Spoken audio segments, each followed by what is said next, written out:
അതായത് 100 പേര് എടുത്തു കഴിഞ്ഞാൽ ഇന്ത്യയിൽ അതിൽ 10 പേർക്കും ഈ ഒരു ഒബേസിറ്റി അല്ലെങ്കിൽ അമിതവണ്ണം ഉണ്ട്. ഇപ്പം മലയാളീസിൻ്റെ കേസ് എടുത്തു കഴിഞ്ഞാൽ 100-ൽ ഒരു 30 പേർക്ക് അല്ലെങ്കിൽ 28 ആളുകൾക്കും ഈ ഒരു ഒബേസിറ്റി ഉണ്ട്.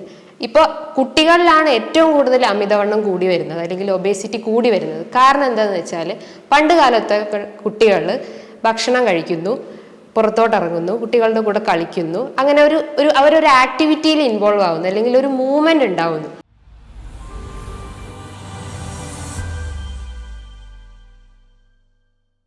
എല്ലാവർക്കും നമസ്കാരം. ഞാൻ doctor Juhi Das, homoeopathic physician, Q&B health centre. ഇന്ന് നമ്മുടെ ക്ലിനിക്കിൽ സർവ്വസാധാരണയായിട്ട് എല്ലാവരും പറയുന്ന ഒരു ബുദ്ധിമുട്ടാണ് പൊണ്ണത്തടി അഥവാ അമിതവണ്ണം. എന്താണ് ഈ അമിതവണ്ണം? എങ്ങനെയൊക്കെയാണ് ഇത് വരുന്നത്? എന്തൊക്കെയാണ് ഇതിൻ്റെ ലക്ഷണങ്ങൾ?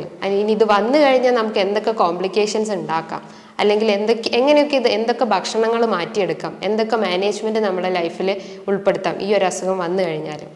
അതായത് 100 പേര് എടുത്തു കഴിഞ്ഞാൽ ഇന്ത്യയിൽ അതിൽ 10 പേർക്കും ഈ ഒരു ഒബേസിറ്റി അല്ലെങ്കിൽ അമിതവണ്ണം ഉണ്ട്. ഇപ്പം മലയാളീസിൻ്റെ കേസ് എടുത്തു കഴിഞ്ഞാൽ 100-ൽ ഒരു 30 പേർക്ക് അല്ലെങ്കിൽ 28 ആളുകൾക്കും ഈ ഒരു ഒബേസിറ്റി ഉണ്ട്.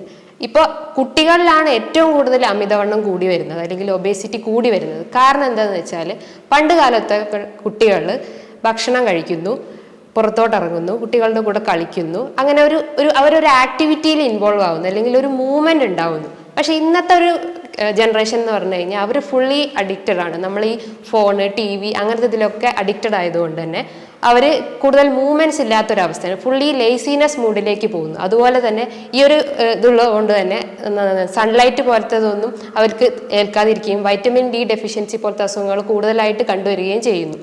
അപ്പം ഈ ഒരു ഒബേസിറ്റി അല്ലെങ്കിൽ ഈ ഒരു അമിതവണ്ണം എങ്ങനെ നമുക്ക് കാൽക്കുലേറ്റ് ചെയ്യാം? അതിനാണ് WHO ഒരു ഫോർമുല കണ്ടെത്തിയിട്ടുള്ളത്, ബോഡി മാസ് ഇൻഡെക്സ്. അതായത് weight in kilogram divided by height in metre square. അതായത് ഹൈറ്റിനനുസരിച്ച് നമ്മളെ വെയിറ്റ് വരുന്നതാണ് ഈ ഒരു ഫോർമുല കൊണ്ട് ഉദ്ദേശിക്കുന്നത്. അതായത് ഉദാഹരണം പറയുകയാണെങ്കിൽ ഒരാൾക്കിപ്പോൾ ഒരു 150 സെന്റിമീറ്റർ ഹൈറ്റ് ഉണ്ടെങ്കിൽ അവരുടെ വെയിറ്റ് നോക്കുകയാണെങ്കിൽ ഒരു 50 കിലോൻ്റെ അടുത്ത് എന്തായാലും വെയിറ്റ് വന്നിരിക്കണം. അപ്പോൾ അതിൽ കൂടുതലാവുകയാണെങ്കിൽ അല്ലെങ്കിൽ അതിൽ കുറവാണെങ്കിൽ അത് അണ്ടർ വെയിറ്റ് അല്ലെങ്കിൽ ഒബേസ് സ്റ്റേജിലേക്ക് പോവാം.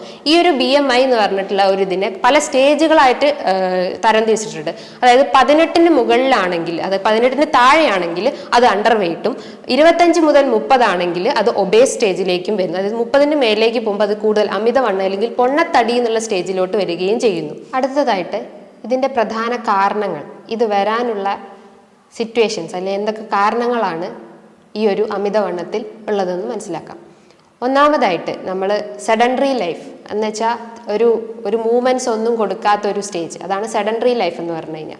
നമ്മൾ ഭക്ഷണം കഴിക്കുന്നു, വീട്ടിലിരിക്കുന്നു, ഭക്ഷണം കഴിക്കുന്നു, ഉറങ്ങുന്നു, ഈ ഒരു സ്റ്റേജിൽ മാത്രം ജീവിക്കുന്ന ആളുകളാണെങ്കിൽ ഈ ഒരു ഒബേസിറ്റി ഡെവലപ്പ് ചെയ്യാനുള്ള ടെൻഡൻസി വളരെ കൂടുതലാണ്. രണ്ടാമതായിട്ട് നമ്മൾ ഹൈ കലോറി ഡയറ്റ്, അതായത് കാർബോഹൈഡ്രേറ്റ് അടങ്ങിയിട്ടുള്ള ഡയറ്റ് കൂടുതലായിട്ട് എടുക്കുമ്പോൾ ഈ ഒരു ടെൻഡൻസി ഡെവലപ്പ് ചെയ്യും. അതായത് നമ്മൾ കൺവേർഷൻ നടക്കാതെയും ഫാറ്റ് കൂടുതൽ നമ്മളെ ഈ ഒരു അവയവങ്ങളിലൊക്കെ ഡെപ്പോസിറ്റ് ചെയ്യുകയും ചെയ്യുന്നു. അടുത്തതായിട്ട് പറയുന്നത് കൂടുതലായിട്ട് നമ്മൾ ഈ എക്സസൈസ് ഒന്നും വ്യായാമക്കുറവ് ഉണ്ടാകുമ്പം ഈ ഒരു ബുദ്ധിമുട്ട് വരാം. പിന്നെ പറയുന്നത് കൂടുതലായിട്ട് നമ്മൾ ഈ ഹൈ ഫ്രക്ടോസ് കണ്ടന്റ് ആയിട്ടുള്ള, അതായത് ജങ്ക് ഫുഡ് അല്ലെങ്കിൽ ഫാസ്റ്റ് ഫുഡ് ആയിട്ടുള്ള ഐറ്റംസ് എടുക്കുകയാണെങ്കിലും ഈ ഒരു വരും. അതായത് ഈ ബർഗർ, പിസ്സ അങ്ങനത്തെ ഫാസ്റ്റ് ഫുഡ് ഐറ്റംസ് കൂടുതലായിട്ട് എടുക്കുകയാണെങ്കിലും ഈ ഒരു പൊണ്ണത്തടി ഡെവലപ്പ് ചെയ്യാം. പിന്നെ നമ്മൾ കറക്റ്റ് ടൈമിന് ഭക്ഷണം കഴിക്കാത്ത അവസ്ഥ, അതായത് രാവിലത്തെ ഫുഡ് ഉച്ചയ്ക്കും അങ്ങനെ ലേറ്റായിട്ട് പ്രോപ്പർ ടൈമിംഗ് ഇല്ലാതെ ഫുഡ് കഴിക്കുമ്പോൾ ഈ ഒരു ഒബേസിറ്റി ഡെവലപ്പ് ചെയ്യാവുന്നതാണ്. പിന്നെ പറയുന്നത് വെച്ചാൽ നമ്മൾ ഒരു ഭക്ഷണം കഴിക്കുമ്പോൾ, അതായത് അറ്റ്ലീസ്റ്റ് ഒരു വലിച്ചു വാരി കഴിക്കാതെ അത് ആസ്വദിച്ച് കഴിക്കാൻ ശ്രമിക്കുക. അതൊരു ഗ്യാപ്പ് എടുത്തിട്ട് സാവധാനം ഭക്ഷണം കഴിക്കാൻ ശ്രമിക്കുക. പിന്നെ കഴിക്കുമ്പോൾ തന്നെ ചവച്ചരച്ച് ഭക്ഷണം കഴിക്കുകയാണെങ്കിൽ അത്രയും നല്ലതായിരിക്കും. അപ്പോൾ ഡൈജഷൻ കൂടുതൽ ഇതാവുകയും ചെയ്യും, അത് കൂടുതൽ അബ്സോർപ്ഷനും അതിൽ ബേൺ ഔട്ടും ഒക്കെ ചെയ്യുകയും ചെയ്യും. അങ്ങനെ ഇത്തരം കാരണങ്ങൾ ഉണ്ടെങ്കിൽ നമുക്ക് ഈ ഒരു ഒബേസിറ്റി ലീഡ് ചെയ്യുന്നതാണ്. ഇനി ഈ ഒരു ഒബേസിറ്റി കാരണം അല്ലെങ്കിൽ ഒരു അമിതവണ്ണം കാരണം എന്തൊക്കെ ഗുരുതരമായ അമിതമായ അവസ്ഥകൾ നമ്മുടെ ശരീരത്തിൽ വരാമെന്നാണ് അടുത്തത് പറയുന്നത്. ഒന്നാമതായിട്ടും ഫാറ്റി ലിവർ. ഫാറ്റി ലിവർ എന്ന് പറഞ്ഞാൽ കരളിന് ചുറ്റും കൊഴുപ്പടിയുന്ന അവസ്ഥ, അതായത് കരളിലെ കോശങ്ങൾക്ക് നിറച്ചും കൊഴുപ്പടിയുന്ന അവസ്ഥ. അത് നമ്മൾ നേരത്തെ പറഞ്ഞു. കൂടുതലായിട്ട് അന്നജം അല്ലെങ്കിൽ കാർബോഹൈഡ്രേറ്റ് അടങ്ങിയ അല്ലെങ്കിൽ കൊഴുപ്പടങ്ങിയ ഭക്ഷണങ്ങൾ എടുക്കുകയാണെങ്കിൽ അത് സ്റ്റോർ ചെയ്യുന്നത് സെൽസിലും ആ കൺവേർഷൻ നടക്കാതെ കൂടുതലായിട്ട് കൊഴുപ്പ് നമ്മളെ അവയവങ്ങൾക്ക് ചുറ്റും സ്റ്റോർ ചെയ്ത് വെക്കുകയും അങ്ങനെ ഈ വിസറൽ ഫാറ്റ് പോലത്തെ ഡെവലപ്പ് ചെയ്യും. അങ്ങനെ ഈ ഒരു ഫാറ്റി ലിവർ ഡെവലപ്പ് ചെയ്യുകയും ചെയ്യും. അതായത് ഈ വിസറൽ ഫാറ്റ് കൊണ്ട് നമുക്ക് ഇൻസുലിൻ റെസിസ്റ്റൻസ് എന്ന് പറഞ്ഞ ഒരു കണ്ടീഷൻ ഡെവലപ്പ് ചെയ്യുകയും ചെയ്യാം.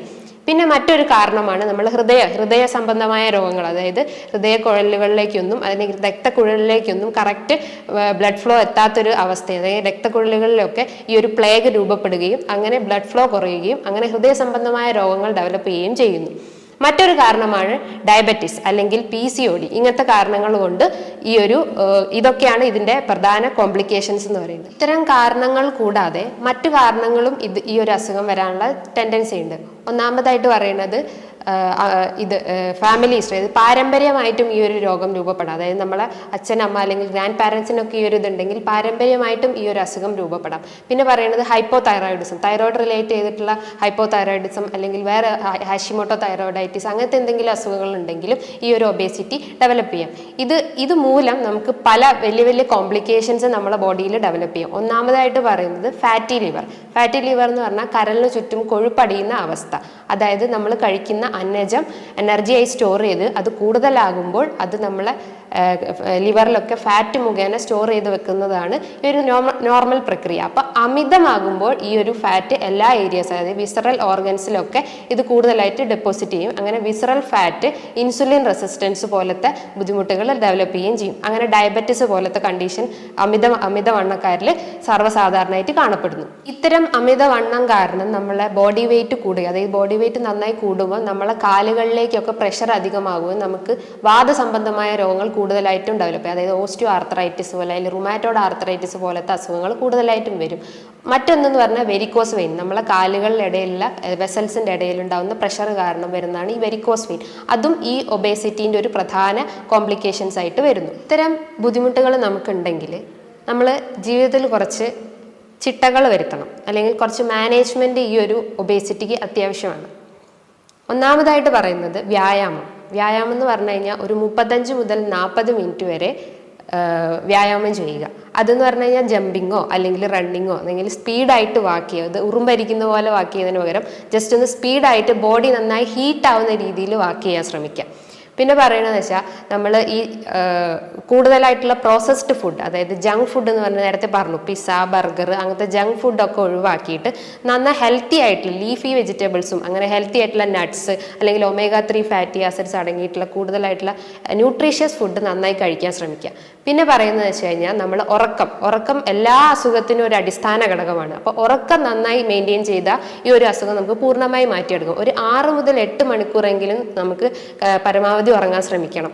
അതായത് ഈ TV, മൊബൈൽ ഫോണൊക്കെ ഉപയോഗിച്ച് രാത്രി കിടന്നുറങ്ങുന്ന അതൊക്കെ വെച്ച് നമ്മൾ രാത്രി ലേറ്റ് ആയിട്ട് ഉറങ്ങുന്ന ശീലങ്ങളൊക്കെ ഉണ്ടാവും. അപ്പോൾ അതൊക്കെ നമ്മൾ കഴിവതും ഒഴിവാക്കാൻ ശ്രമിക്കുക. അത്തരം അസുഖങ്ങൾ ഉണ്ടെങ്കിൽ തന്നെ നമുക്ക് ഈ ഒബേസിറ്റി മാത്രമല്ല പല അസുഖങ്ങളും, നമ്മൾ ഹാർട്ട് റിലേറ്റ് ചെയ്തിട്ടുള്ള അല്ലാതെ ലങ്സ് റിലേറ്റ് ചെയ്തിട്ടുള്ള ബുദ്ധിമുട്ടുകളും അങ്ങനെ പല അസുഖങ്ങളും നമ്മൾക്ക് ഈ ഒരു ഇതുകൊണ്ട് വരുന്നതാണ്.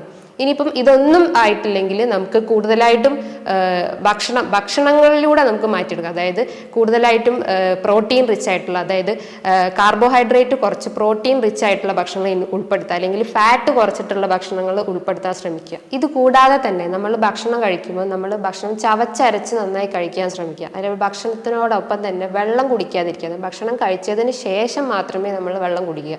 പിന്നെ ഭക്ഷണം കഴിക്കുകയാണെങ്കിലും അളവ് കുറച്ച് അതിൻ്റെ തവണ കൂട്ടിയിട്ട് എടുക്കാൻ ശ്രമിക്കുക.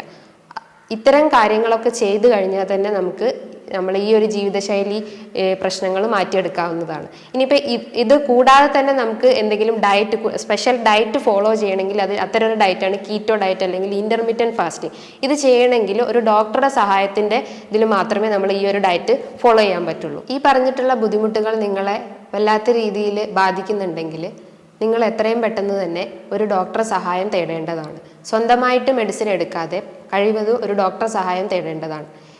ഇനി ഇതുമായി ബന്ധപ്പെട്ട എന്തെങ്കിലും സംശയങ്ങൾ നിങ്ങൾക്കുണ്ടെങ്കിൽ നിങ്ങൾക്ക് താഴെ കാണുന്ന നമ്പറിൽ കോൺടാക്റ്റ് ചെയ്യാവുന്നതാണ്. മറ്റൊരു ഹെൽത്ത് ടോപ്പിക്കുമായി ഞാൻ വീണ്ടും വരുന്നതാണ്. നന്ദി, നമസ്കാരം.